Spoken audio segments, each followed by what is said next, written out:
যেই ব্যক্তি আমার কবর জিয়ারত করবে কিয়ামতের ময়দানে আমি রাসূল তার জন্য সুপারিশ করা ওয়াজিব হয়ে যাবে।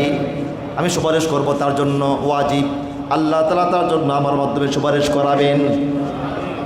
এইরা দুই নাম্বার হলো রাসূল সাল্লাল্লাহু আলাইহি সাল্লামকে আমরা কেউ দেখি নাই, দেখছি বলেন, জোরে বলেন, কেউ দেখছি? কেউ দেখি নাই। রাসূল সাল্লাল্লাহু আলাইহি সাল্লামকে দেখার আগ্রহ আছে আমাদের? আছে তো নাকি? তাইলে যদিও সচক্ষে দেখতে না পারি, স্বপ্নে তো ইনশাল্লাহ দেখতে পারবো। স্বপ্নে যদি না দেখতে পারি তো রাসূলের সাক্ষাৎটা আমরা চাই কি চাই না?